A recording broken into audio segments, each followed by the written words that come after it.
Hello bull trackers दोस्तों, इस video में हम अदानी के बारे में बात करने वाले हैं जो आज खबर आई है और उसका मार्केट पर क्या इम्पैक्ट होगा इसके बारे में बात करेंगे। और साथ ही इसकी वजह से एफआईआईज़ क्या पोजीशन बढ़ा रहे हैं, घटा रहे हैं, उनकी एक डेटा एनालिसिस भी हम करने वाले हैं।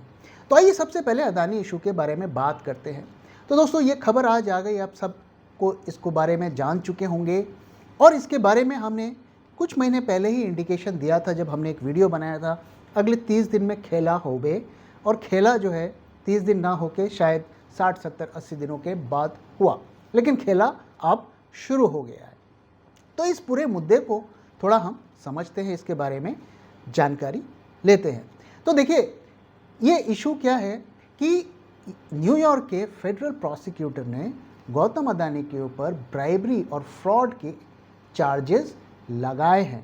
और उनका जो डिपार्टमेंट होता है वो यही होता है कि कहीं पर भी कुछ क्राइम या गलत, इलीगल या अनलॉफुल चीज़ होती है तो उसके ऊपर वो उसके मुकदमा चलाते हैं। तो ये लगाया गया है। अब ये किस्सा क्या है, चार्ज गौतम अदानी और उनकी कंपनीज के ऊपर क्या है कि इन्होंने अपने देश में यानी कि इंडिया में ब्राइब्स दिए, ब्राइब्स देकर कॉन्ट्रैक्ट्स लिए। अब आप सोच रहे होंगे कि इसमें क्या बुराई है, भाई हमारा देश है, हम घूस लें, घूस दे, भाई तुमको क्या मतलब है। अब इसमें प्रॉब्लम ये है कि आप, उनका जो चार्ज है कि आपने इंडिया में घूस दिया और उसके बाद आप यूएसए में आए, वहाँ पर आपने फंड रेज किया और वहाँ पर आपने इसकी सही जानकारी नहीं दी, छुपाई। साथ में आपने जो आपकी कंपनी के जो एंटी ब्राइबरी पॉलिसीज़ हैं उसके बारे में भी मिसलीड किया। ऐसे चार्जेस यूएस फेडरल इन्वेस्टिगेटर ने लगाए। ये कुछ ऐसा ही है जैसे आप किसी दुकान में जाते हैं, टीवी खरीदते हैं और सेल्समैन आपको गलत सलत जानकारी देकर आपको प्रोडक्ट बेच देता है। जब आप घर आते हैं तो आप ठगा हुआ महसूस करते हैं।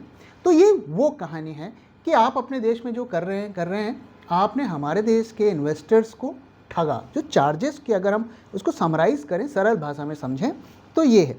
तो इसमें इनके ऊपर चार्जेस किया है कि आपने $200 मिलियन यानी कि करीब करीब 2000 करोड़ रुपए की ब्राइबरी दी, ब्राइब्स दी अपने कंट्री में।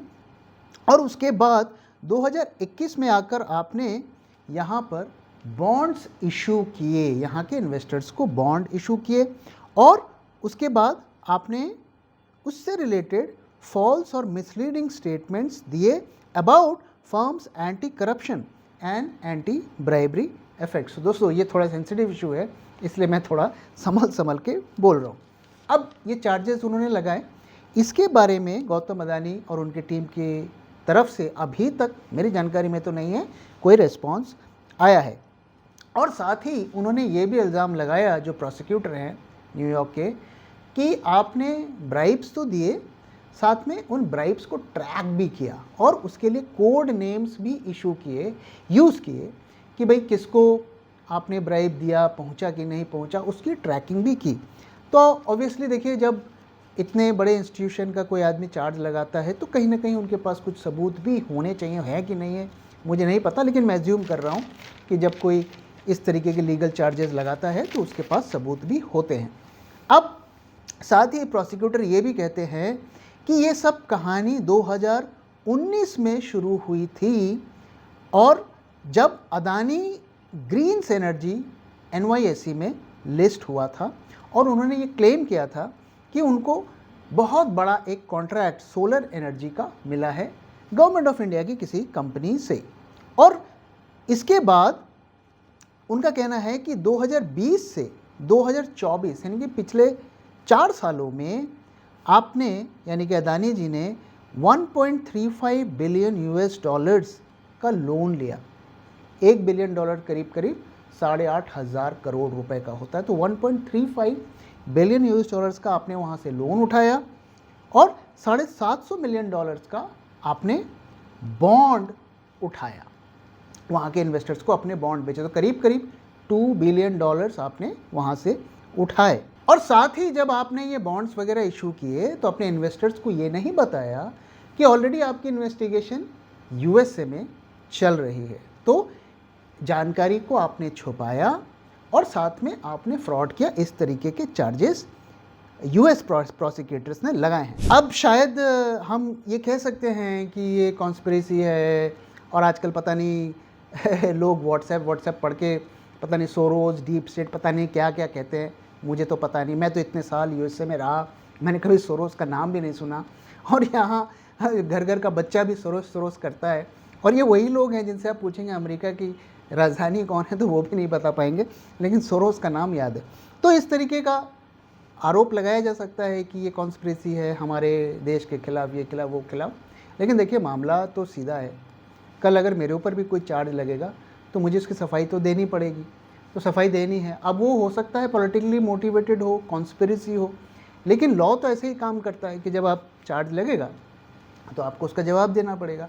और आई एम श्योर अदानी जी भी जवाब देंगे, और इतना बड़ा वो उनका बिजनेस एम्पायर है, यूएसए में उनको बिजनेस कर रहे हैं, आगे भी करना है, तो आई एम श्योर कि वो भी इसका जवाब देंगे और हमें वेट करना है कि वो क्या कहते हैं। तो जो भी चार्जेस लगे हैं इसका जवाब आना चाहिए, हम इन्वेस्टर्स के लिए भी अच्छा है और हमारी इंडिया के रेपुटेशन के लिए भी अच्छा है। अगर आप ये सोच रहे हैं कि इस तरीके का एक्शन सिर्फ पहली बार इंडिया के ऊपर ही लिया गया या इंडियन कंपनीज़ के ऊपर लिया गया, तो ये बात सही नहीं है। फेडरल प्रोसिक्यूटर्स ने बड़ी बड़ी कंपनीज़ के ऊपर एक्शन लिया है, इंटरनेशनल कंपनीज़ के ऊपर एक्शन लिया है, सिमंस के ऊपर लिया है। और अगर आपको याद होगा मलेशिया की एक बहुत बड़ी कंपनी थी जिसमें जो वहाँ के प्रेसिडेंट या प्राइम मिनिस्टर थे, उनके दोस्त रिश्तेदार उस कंपनी में शामिल थे। MDB इस तरीके का नाम था, उसमें बहुत बड़ा स्कैंडल हुआ था। नेटफ्लिक्स में जाएंगे तो शायद आपको उसकी एक सीरीज़ भी मिल जाएगी जिसमें डिटेल में समझाएगा कि किस तरीके से वो एक बड़ा स्कैम हुआ था और उसके ऊपर एक्शन लिया गया था। तो हम वेट कर रहे हैं, अदानी जी भी अपना रिस्पॉन्स देंगे और देखते हैं कि वो क्या कहते हैं, तो उसका भी हम एनालिसिस सामने लेकर आएंगे। और देखिए दोस्तों, अमेरिका एक ऐसा देश है जहाँ पर किसी को नहीं छोड़ते। मुझे याद है कि बिल गेट्स कोर्ट में फूट फूट कर रो रहा था, उसकी एक छोटी सी गलती की वजह से उसको दुनिया भर के सामने रोना पड़ा था कि मेरी कंपनी को छोड़ दो, मेरी कंपनी को छोड़ दो।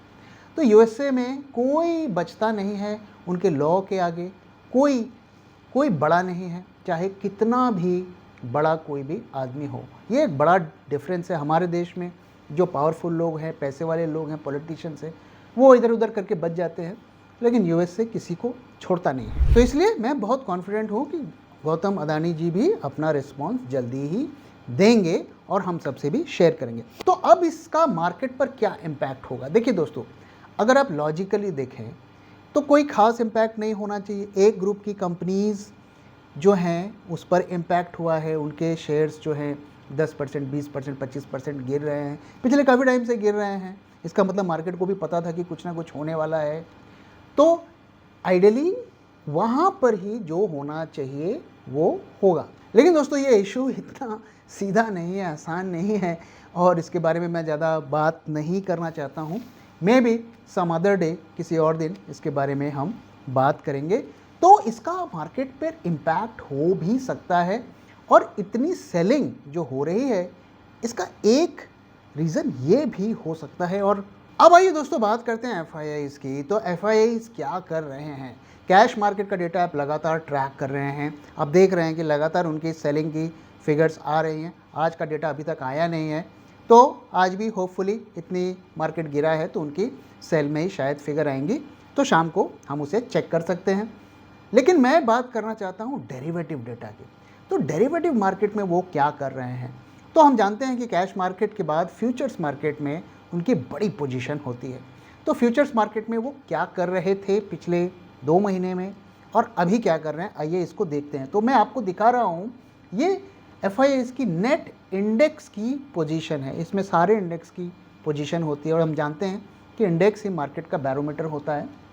तो यहाँ पर हमें क्या दिखता है कि करीब करीब 3 अक्टूबर तक उनकी फ्यूचर्स में नेट लॉन्ग पोजीशंस थी, जो ब्लू लाइंस आप देख रहे हैं। और वो आप देखिए तो एवरेज अगर मैं देखूं तो ये 14 डे का एवरेज हमने लिया है, 2 हफ्ते का। उससे ऊपर जब तक पोजीशंस रहीं तो मार्केट ऊपर रहा, और ऑल टाइम हाई भी हमने देखा करीब करीब 25,800 का लेवल वो लगाकर आया। और इसके बाद अब देखिए शार्पली उन्होंने अपनी पोजीशन को रिड्यूस किया और उन्होंने शॉर्ट्स बनाए। तो 24,800 पे उन्होंने शॉर्ट्स बनाए। अब आप देखिए इसके बाद जो शॉर्ट्स लगातार अभी भी उनके कंटिन्यू हो रहे हैं, बढ़ भी रहे हैं। हालांकि पिछले कुछ दिनों में हल्की रिकवरी आई थी, लेकिन रिकवरी पहले भी आई है। तो अब देखिए यहीं पर हमने जो है अभी का रिसेंट लो भी लगाया और मोटा मोटा कोई खास पोजीशन में बदलाव भी नहीं है और मार्केट पे भी कोई खास रिकवरी नहीं है। तो अभी हम अगर आप देखिए तो लास्ट जो हाईएस्ट पोजीशन थी वो 23,500 के आसपास थी। अब देखिए इसका मतलब क्या है, अब हम कैसे पता चलेगा कि वो अपनी पोजीशंस को रिवर्स कर रहे हैं। ऑब्वियसली आप डेटा ट्रैक कर सकते हैं, लेकिन मैं देखूंगा कि इनके जो एवरेज से ऊपर जब इनके शॉर्ट्स हो जाएं तब मैं थोड़ा उम्मीद लगाऊंगा कि अब ये अपनी लॉन्ग पोजीशंस बनाने की तरफ देख रहे हैं। आइडियली हमें 24,800 पे उन्होंने शॉर्ट्स बनाए थे, तो जब तक इस लेवल को मार्केट पार नहीं करेगा तब तक हम ये नहीं उम्मीद लगा सकते कि उन्होंने अपने सारे शॉर्ट्स को कवर किया है। तो मोटा मोटा अभी जो इंडिकेशन दिख रहा है फिलहाल आज तक का वो ये है कि वो अपने शॉर्ट्स कंटिन्यू कर रहे हैं और इसकी वजह से मार्केट में गिरावट जारी रहने की चांसेस हैं। अब देखिए एक और हम यहाँ पर चीज़ को अगर देखें तो दो बड़े फैक्टर्स है। पहला ये कि दिसंबर का महीना हम जानते हैं यूएसए में कुछ खास काम नहीं होता है, तो वो आप सेलिंग वेलिंग करके दिसंबर में वो वैकेशन मोड पे चले जाते हैं। अच्छा खासा उन्होंने पैसा कमाया होगा, तो भैया वो दुनिया वर्ल्ड टूर करेंगे, क्रिसमस की छुट्टियाँ मनाएंगे, खरीदेंगे अपने फैमिली फ्रेंड्स के लिए, क्योंकि इतना पैसा वो लूट के लेके जा रहे हैं और हम उनको दे रहे हैं पैसा, तो वो ऐश करेंगे और हम यहाँ पर मातम मनाएंगे, अपना न्यू ईयर भी ढंग से नहीं बना पाएंगे। तो अब दिसंबर के महीने में यूजुअली उनकी वॉल्यूम एक्टिविटी बहुत कम हो जाती है, ज़्यादातर ऑफिसेज में छुट्टियाँ रहती हैं और जनवरी 5 तक छुट्टी रहती है, तो कोई बड़ा वहाँ पर एक्शन नहीं होगा एफआईआईज़ की तरफ से, मेरा उम्मीद है। तो इस महीने में सेलिंग हो सकता है एनहांस होकर अगले महीने वो थोड़ा शांत हो जाए।